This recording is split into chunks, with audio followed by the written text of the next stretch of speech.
Calling all cars, the presentation of the Rio Grande Oil Company. Los Angeles Police calling all cars, attention all cars, broadcast 57, regarding a suspicious person. Suspect described as short, fat, dressed in a red suit trimmed with white fur. Has a ruddy complexion, white beard, twinkling blue eyes. This suspect was seen climbing down the chimney with a sack over his shoulder. Go get him, boy. That's all. Rosenquist.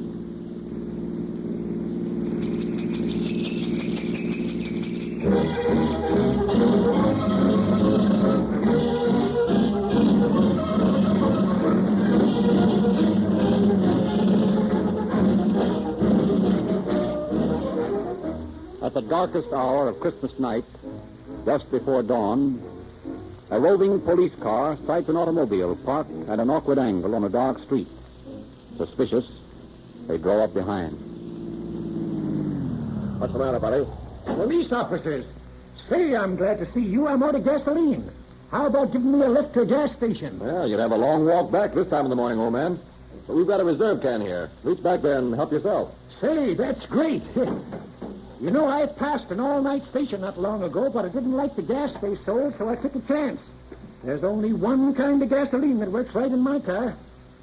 Did you ever use Rio Grande cracked gasoline before? That's what you're pouring in right now. Well, that is luck. You know, Rio Grande is the only gasoline I use.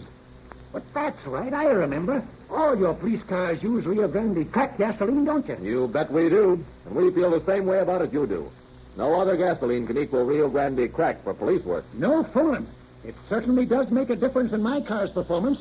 If I use any other gasoline, my car acts sluggish. Your car's no more temperamental than these police cruisers.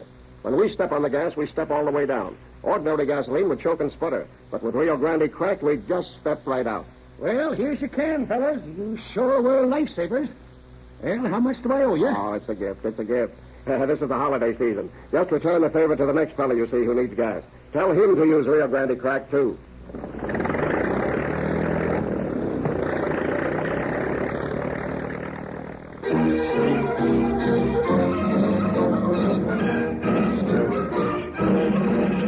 And now we are pleased to present Chief James E. Davis of the Los Angeles Police Department.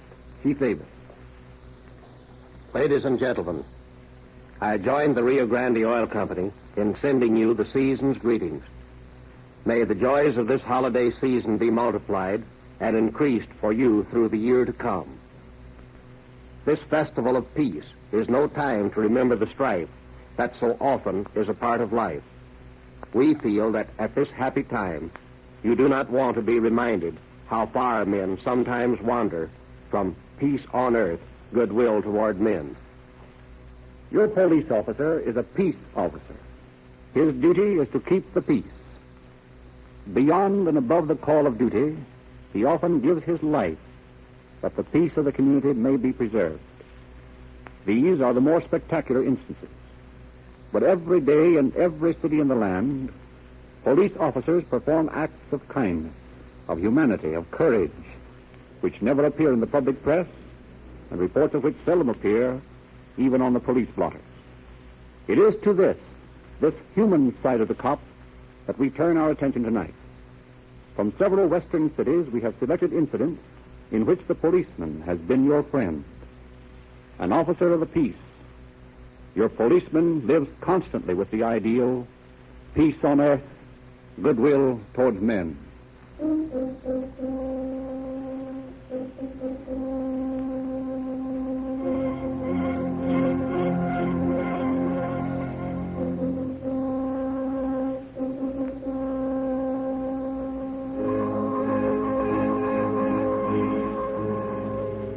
It is a warm summer evening in San Francisco.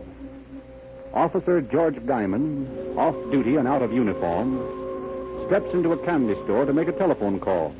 As he leaves the phone booth...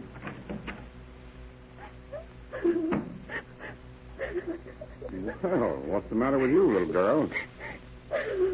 Come on, tell me, what's the trouble? Are you all alone? Yes, I'm all alone. Well, is that so tough? You've got a bag of candy there. It looks good, too. Yes, that's just the trouble. I've got some candy, but now I can't go to the show. Why not? Money gave me 15 cents for the show, and I spent it all for the candy. Well, that is sort of tough. And there's a Mickey Mouse in the silly symphony, too. Gosh, that's tragic. Look here, I'll tell you what. My girl just broke a date on me. Will you let me take you to the show? Will you, mister? Really? Sure. Gee. Well, you can eat some of my candy then, if you like. That's swell. Come on.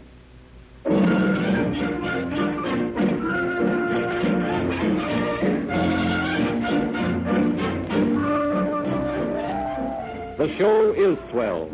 Little Edith and her escort have a grand time. And the Mickey Mouse and Silly Symphony are so funny that Edith has to stay through the second show to see them again. It is way past 9 o'clock when the pair emerge from the theater. Well, Edith, it's pretty late for little girls to be out alone. You live far from here? Oh, 5 or 6 blocks. You better let me drive you home in my car. Oh, no, I couldn't let you do that. Why not? Oh, I'm not allowed. What do you mean you're not allowed? My mother always told me not to take rides with strange men. Oh, Edith, you're perfectly safe with me. I'm a policeman. A policeman? Mm-hmm. You're not fooling. No, I'm not, really. Then show me your star. There it is. Well, it looks like a real policeman's star, all right. Bet your life it is. But if you're a policeman, well, why haven't you got a uniform on? Well, you see, Edith, I'm not on duty. Policemen only wear uniforms when they are on duty, but they wear their stars always. Oh, I didn't know that. Come on, you better let me drive you home. Oh, if you're a policeman, I guess Mother wouldn't mind. I guess it's all right.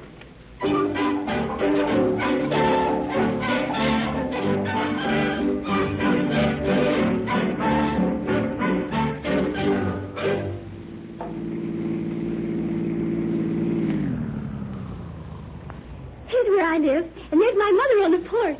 No, Mommy! Oh, Edith! Oh, my dear! Thank heaven you're safe. Oh, sure, I'm all right, Mommy. Well, who's this man?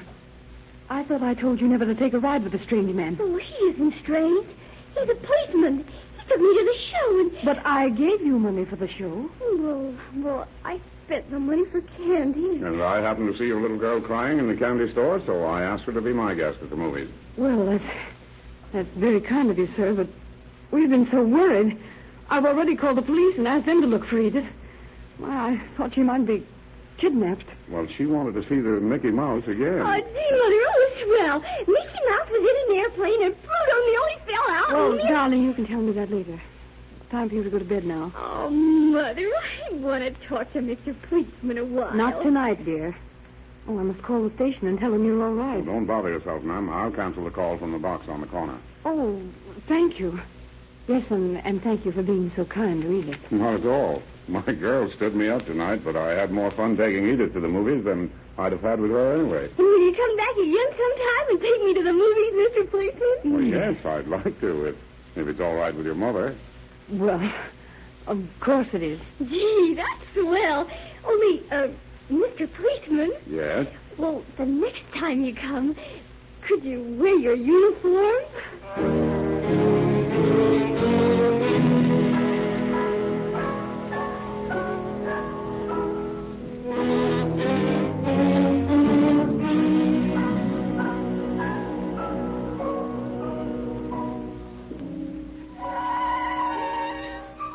It is a few days before Christmas last year.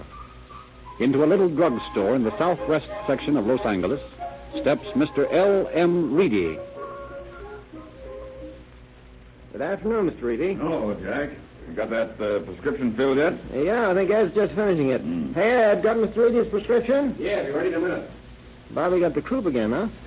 No, but I just want to have some cough medicine along in case he gets wet feet. Wet feet? Why, where are you going? I'm taking the family up to Arrowhead for Christmas. A friend of mine lent me his cabin. Say, that'll be fine. They tell me there's a lot of snow up there now. Yeah, so I understand. Bobby'll love it. He's never seen snow, you know. Sure, we'll get a kick out of it then. Yeah, we'll have an old-fashioned Christmas.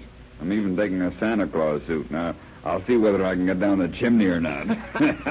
Better take this box of reducing pills if you're going to attempt that. Oh, fine. Family's waiting outside in the car. They're in a hurry to get away. How much is it? That'll be $1.15, Mr. Reedy. $1.15. All right, there you are. Thanks, and Merry Christmas to you. Oh, same to you both. Merry Happy Christmas. New Year. Thanks. He's a nice guy, isn't he? Yeah, swell fella. And is he in love with that kid of his, Bobby? Devoted father, huh? I'd say so. He thinks the sun rises and sets on that kid. Makes me wish I had one of my own. Well, I'd better get at that prescription for Dr. Thompson. Ed, Yeah? come here. What is it? Is this the alcohol you use in Mr. Reedy's medicine? Yeah, sure. Why? Can't you read this label? Oh, my God. It's wood alcohol. Stop him. Don't let him get away. Okay. Mr. Reedy! Mr. Reedy! Mr. Reedy! It's too late. He's gone.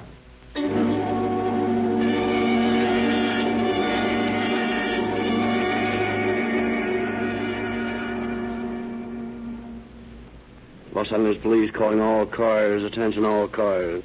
Attention all Los Angeles County Sheriff's cars. Be on the lookout for an automobile described as a 29 green Chevrolet sedan. Containing a man, woman, and a child. The name of the driver, L.M. Reedy. This car is believed to be headed for Lake Arrowhead on the Valley or Foothill Boulevard. Stop this car. Mr. Reedy was sold some medicine in which wood alcohol was placed by mistake. This is urgent. All cars be on the lookout for this automobile. We are now checking Sacramento for the license number. Stand by for that information.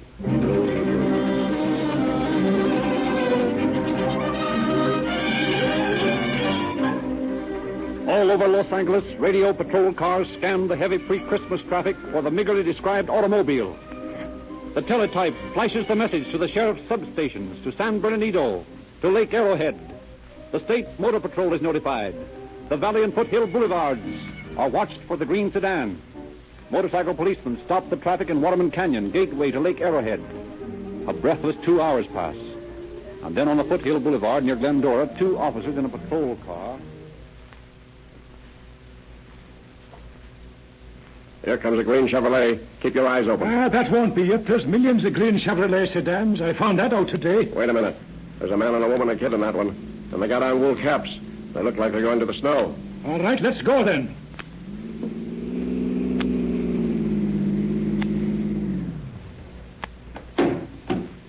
Pull over. I wasn't doing anything, officer. This old buggy can't go faster than 35. That's all right, mister. Is your name Reedy?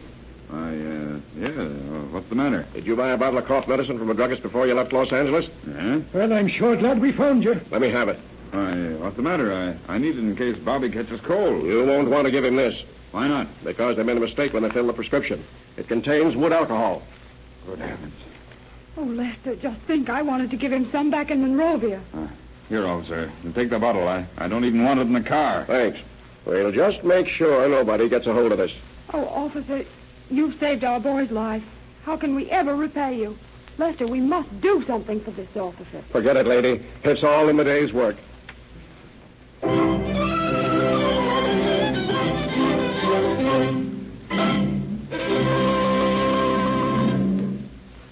Los Angeles Police calling car 11, car 11.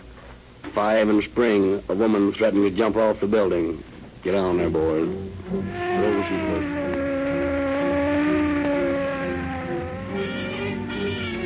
Wild traffic at one of Los Angeles' busiest intersections is jammed with a morbidly curious mob. Car 11 screams through downtown streets. High above the crowd, the tiny woman's figure is blackly silhouetted against the noonday sky as she stands teetering on the corners of the building. 30 seconds after the call is broadcast, radio Car 11 is at the scene, and Officer W.L. Patterson is shooting up the elevator to the roof. He rushes up the last flight of stairs and out onto the roof. Where is she? Over there on the edge. Don't go near her, officer. She'll jump. She means it. Hello there, lady.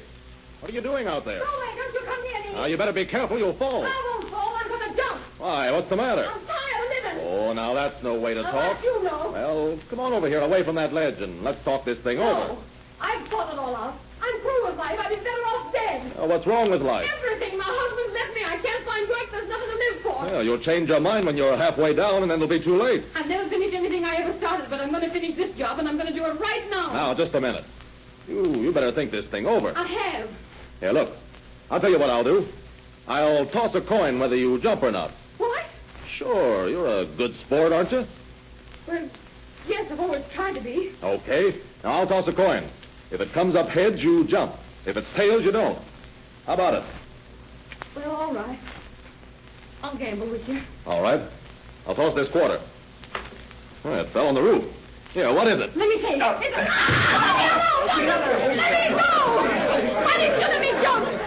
You wouldn't even let me finish this, would you? I'm sorry, ma'am, but it's against the law to take your own life. You can be arrested for it. Yeah, and you hurt my head when you knocked me over. I beg your pardon for that, ma'am, but it really doesn't hurt as much as it would if you'd hit the street with it.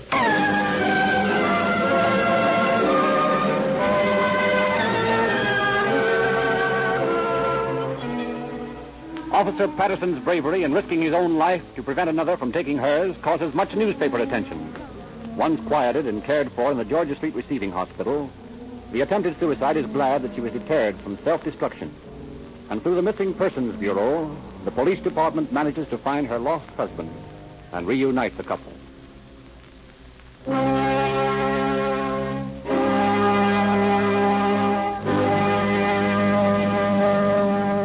In Santa Barbara, there is a new chief of police. Jesse A. Butts believes in keeping the personal contact with the citizenry he protects. Recently, he had a very serious case to consider. What's the trouble, Sonny? I want to see Chief Butts. Well, he's pretty busy right now. I gotta see him. I gotta have his help. Yeah, but you see, kid, the chief's awfully busy chasing robbers. Can't you tell me what the trouble is? No, I gotta see the chief.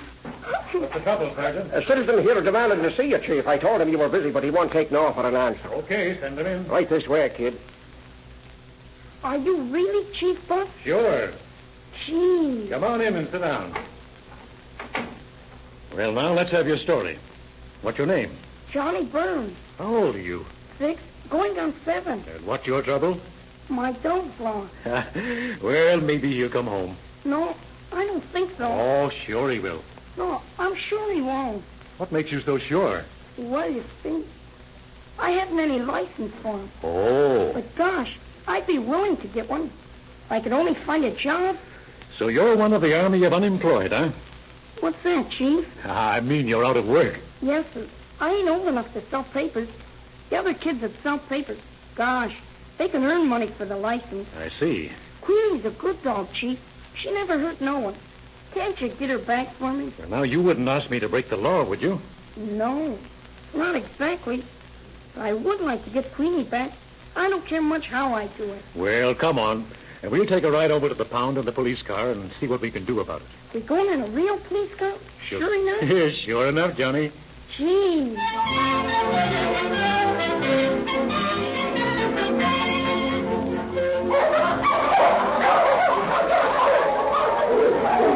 Well, Johnny, do you see Queenie anywhere? She'll come running if she's there. There she is. Come here, Queenie. Hello, Queenie. Oh, dear. Get her up for me, will you, Chief? Please get her for me. Well, we'll see what we can do. Pound doctor. There's Chief. Say, what's Johnny got to do to get his dog out of here? Hey, for his life. Well, how much is that? $2. Well, here you are. Thanks, Chief. Just a minute, I'll put a license on it. Come on, Queenie. Get your license on your collar. There you are, Johnny. Thanks. Well, come on, Johnny. Now, where do you live? On Cabrillo Street. Well, I'll take you home. Will you pull the siren open all the way? Okay, Johnny. Gee, Chief Butts, I want to thank you. That's all right, Sonny. Come on, now, get in.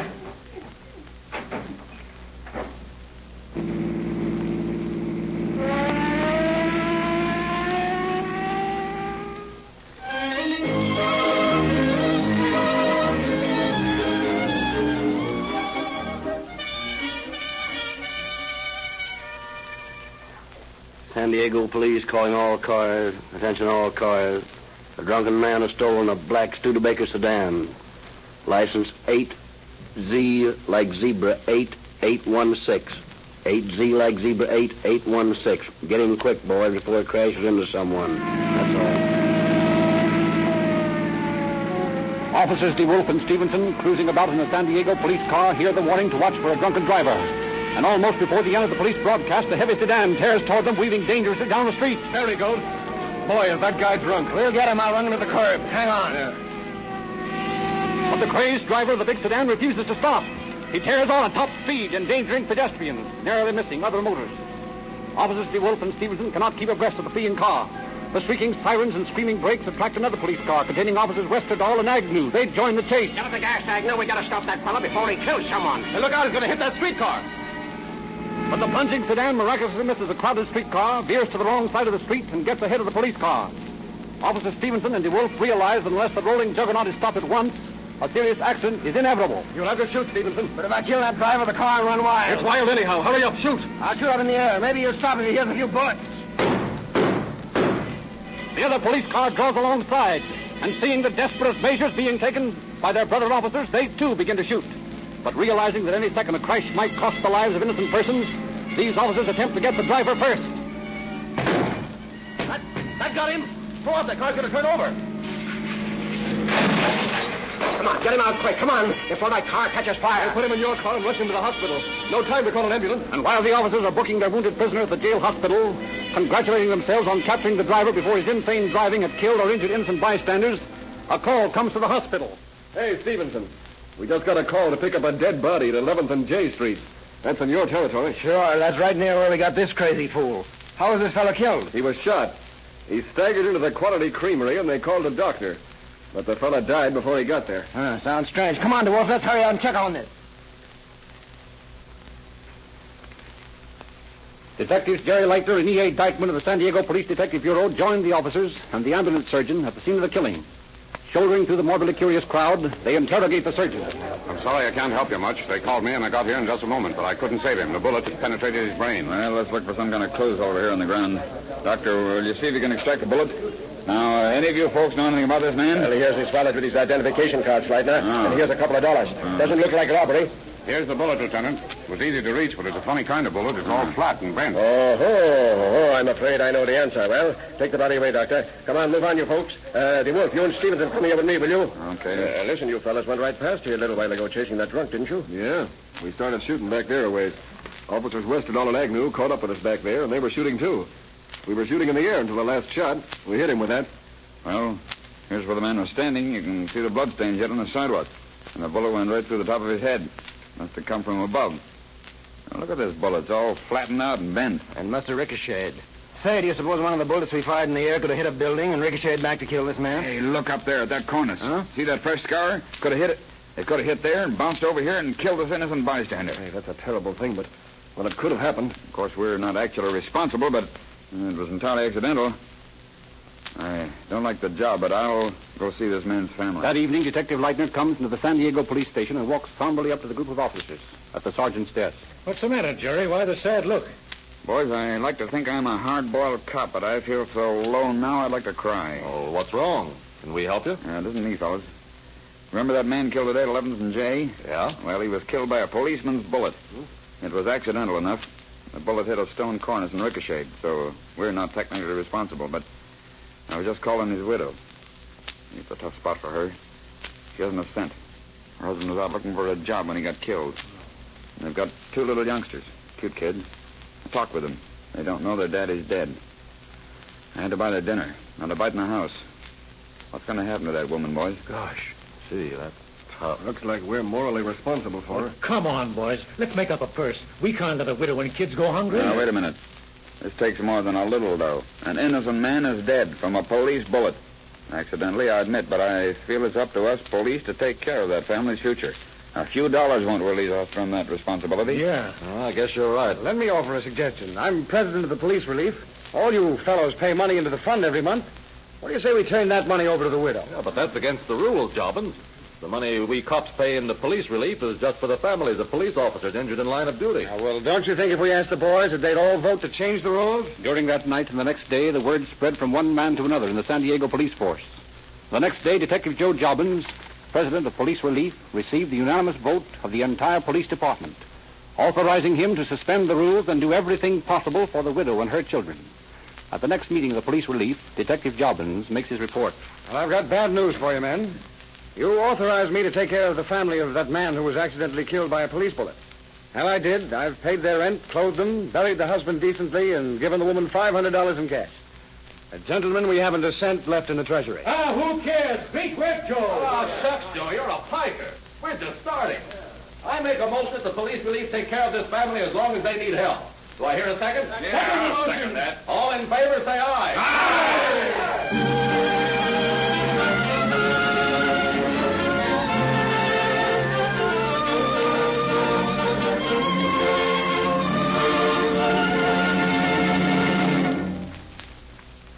Such are the off-record activities of your police officers. Whenever trouble occurs, your first reaction is to call the police. And you would be astonished to know the variety of requests for aid which come over the police complaint board during the course of a day. It may be an old lady's escaped parrot whom the officers have to rescue from a tree, or a man who has lost the key to his own home who requests the policeman's assistance to make his entry legal. We return lost children to their parents, find missing dogs, advise transients on the best place to spend the night, help stalled motorists start their cars, lend a stranded pedestrian car fare to get home, and on and on. Time does not permit me to enumerate the hundreds of various services your policemen perform, and the cost of this service, a service which, like insurance, when you need it, you must have it. The cost, for example, in the city of Los Angeles is only 1 1/3 cents a day per citizen. Think of that. 9 cents a week is all it costs you in taxes to ensure the peace of the community. I leave it to you whether it isn't worth 100 times that. Thank you, Chief Davis. I have a letter here suggesting that the Rio Grande Oil Company give their thousands of independent dealers something for the holidays. Give them? What more can Rio Grande give them? Right now, they have the greatest value in gasoline on this market. Rio Grande cracked gasoline, the gasoline that gives police car performance, the gasoline that gives every car greater speed and greater power, the fastest growing gasoline. And Rio Grande sells this gasoline at a competitive price. That means the independent dealer who sells Rio Grande cracked gasoline with tetraethyl offers a better value than his competitors. You're right. But there is one thing we can do that will make a lot of people happy. Let's send our Rio Grande dealers a lot of new gasoline customers. This big audience of ours is full of holiday spirit, aren't you? We want to be happy and to make other people happy. Don't you? Then will you drive into the service station in your neighborhood that sells Rio Grande cracked gasoline and tell them that you have listened to Calling All Cars tonight? And tell the owner of the station that you hear he has the best gasoline on the market and you want to experience some of that police car performance. That's the holiday spirit. Do a good deed and do yourself a favor at the same time.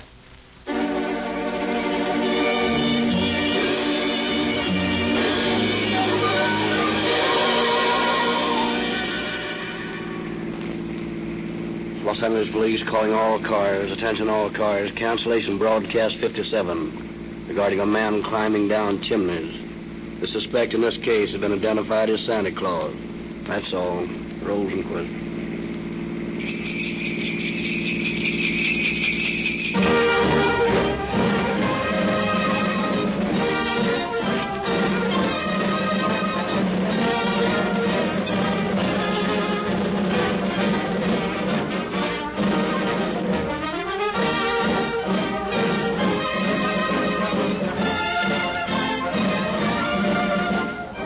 Next week, Calling All Cars offers an unusually good program.